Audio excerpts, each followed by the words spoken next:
Hi Mark, I'm Alice, and my student number is 48, and I'm going to read Steve Weiss. Chimps have feelings and thoughts.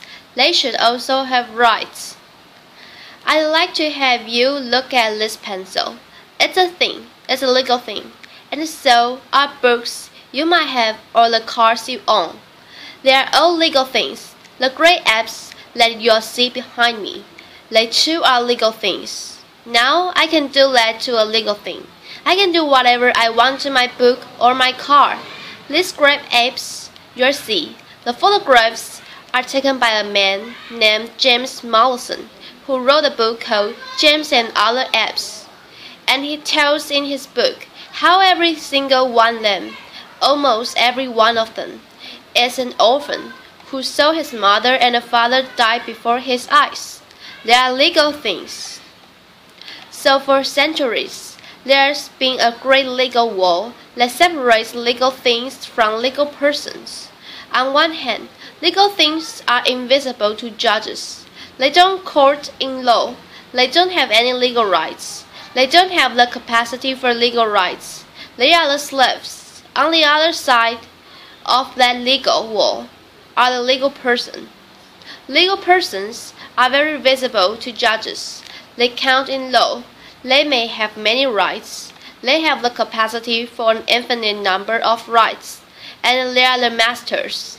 Right now, all non-human animals are legal things. All human beings are legal persons.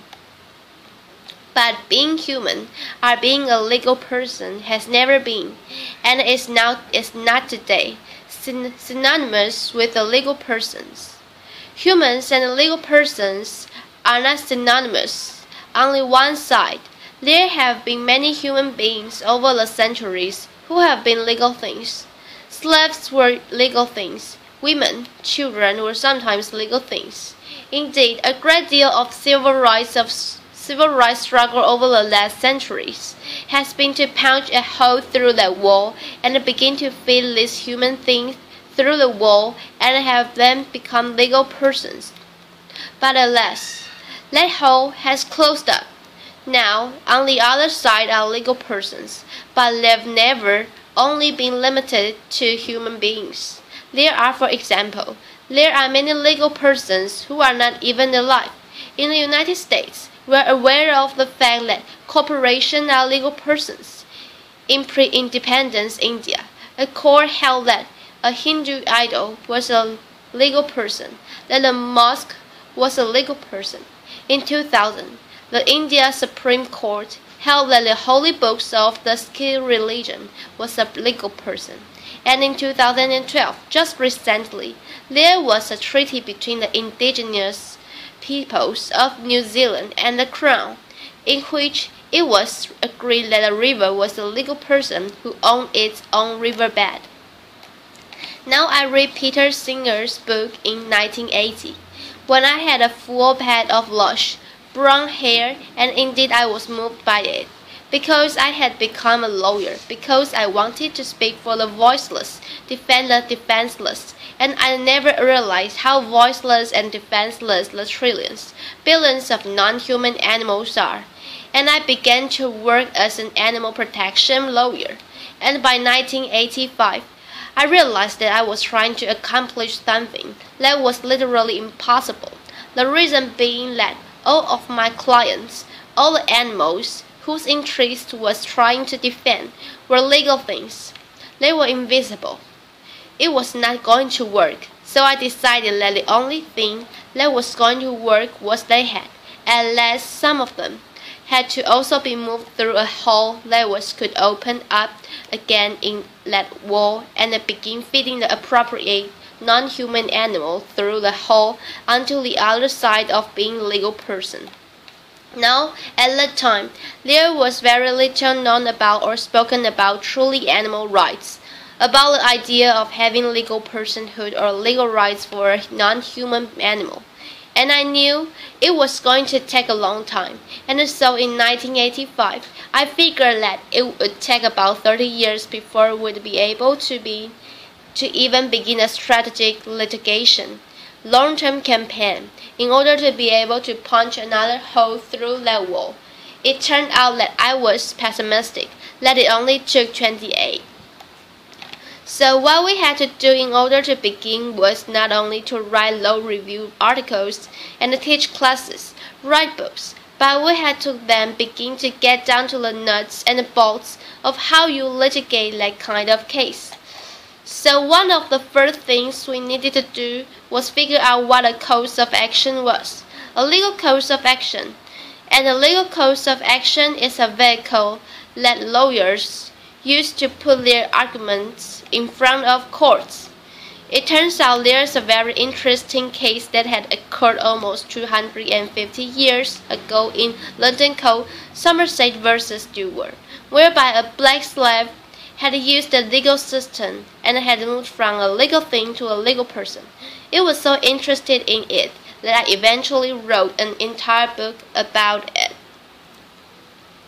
James Somerset was an 8-year-old boy when he was kidnapped from West Africa. He survived the Middle Passage, and he was sold to a Scottish businessman called Charles Stewart in Virginia. Now, 20 years later, Stewart brought James Somerset to London, and after he got there, James decided he was going to escape.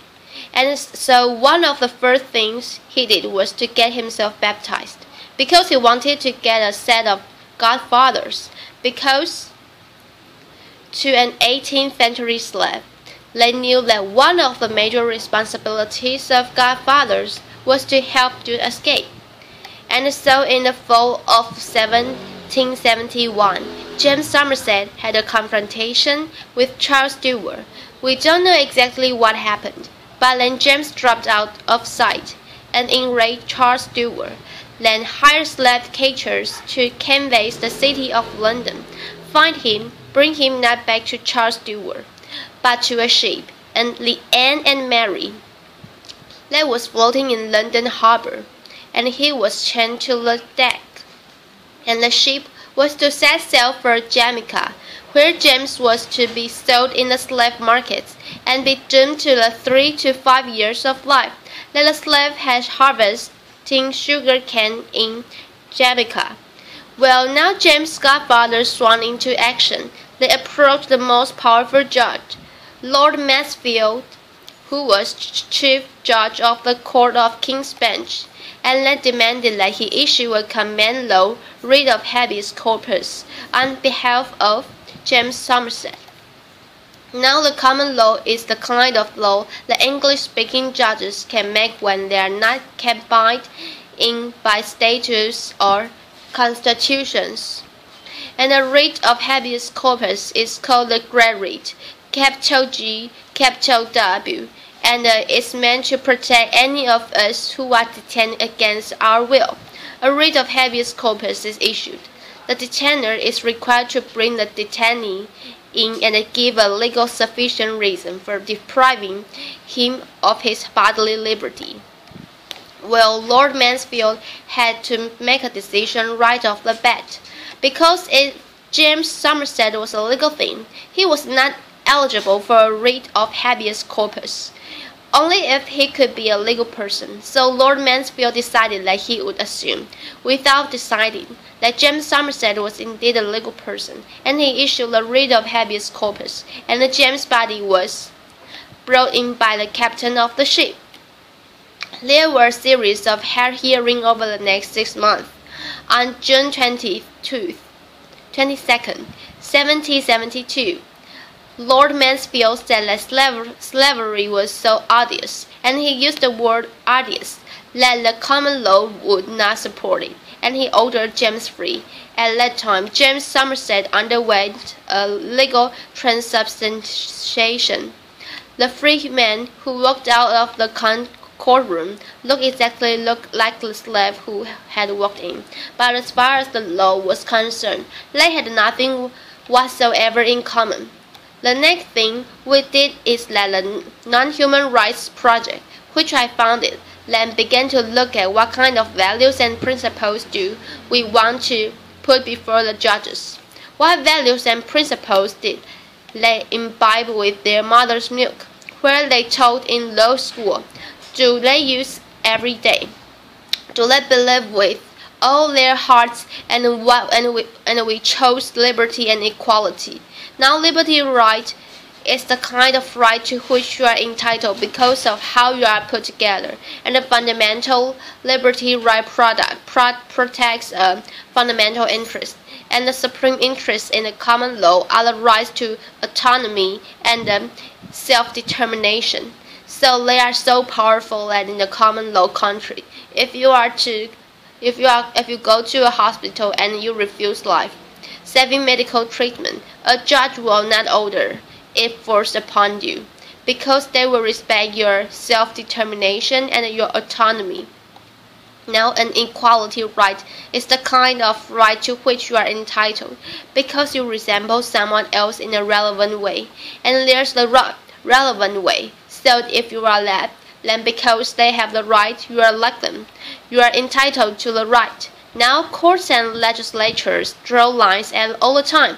Some are included, some are excluded. But you have to, at the bare minimum, you must. That line has to be a reasonable means to the legitimate land.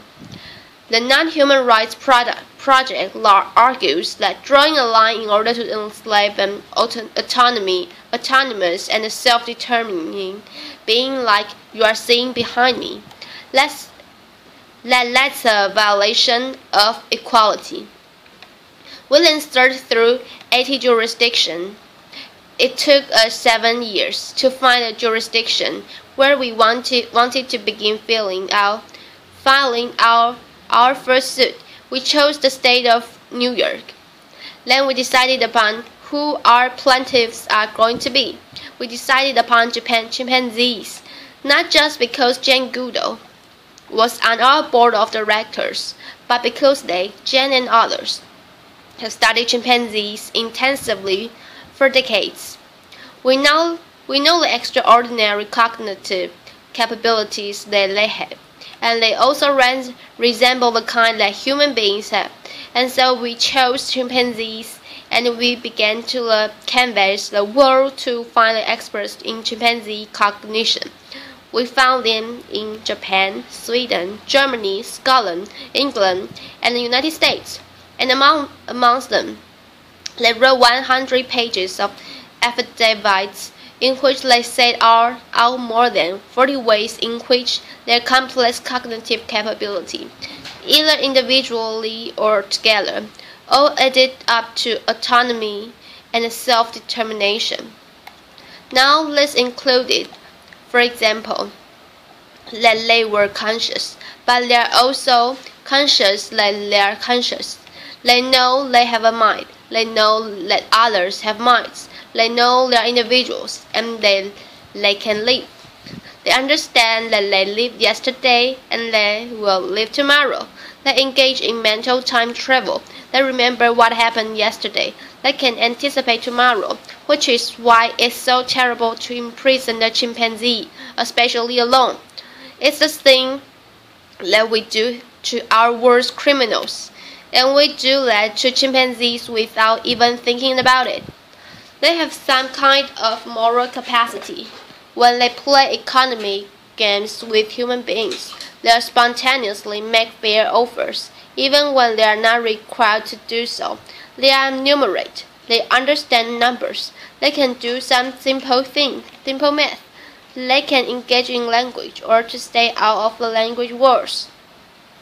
They are involved in intentional and referential communication, in which they put attention to the attitudes of those with whom they are speaking. They have culture. They have a material culture, a social culture. They have a symbolic culture. Scientists in the Thai forest in the Ivory Coast found chimpanzees who were using these rocks to smash open the incredibly hard hulls of nuts. It takes a long time to learn how to do that, and they excavated the area, and they found that this material culture, this way of doing it, these rocks had passed down for at least 4,300 years through 225 chimpanzee generations. So now we needed to find our chimpanzee. First we found 2 of them in the state of New York. Both of them would die before we could even get our suits filed. Then we found Tommy. Tommy is a chimpanzee. You see him behind me. Tommy was a chimpanzee. We found him in that cage. We found him in a small room that was filled with cages in a larger warehouse structure on the used trailer lot in central New York. We found Kiko, who is partially deaf. Kiko was in the back of a cement storefront in western Massachusetts. And we found Hercules and Leo. They are two young male chimpanzees who are being used for biomedical and anatomical research at Stony Brook. We found them. And so on the last week of December 2013, the Non-Human Rights Project filed 3 suits all across the state of New York, using the same common law writ of habeas corpus argument that had been used with James Somerset, and we demanded that the judges issue these common law writs of habeas corpus. We wanted the chimpanzee out, and we wanted them brought to Save the Chimps, a tremendous chimpanzee sanctuary in South Florida, which involves an artificial lake with 12 or 13 islands. There are 2 or 3 acres where 2,000 chimpanzees live on each of them, and these chimpanzees would then live the life of a chimpanzee with other chimpanzees in an environment that was as close to Africa as possible. Now, all these cases are still going on. We have not yet run into our Lord Mansfield. We shall. This is a long-term strategic litigation campaign. We shall. And to quote Winston Churchill, the way we view our cases is that they are not the end. They are not even the beginning of the end, but they are perhaps the end of the beginning. Thank you. Bye-bye, Mark.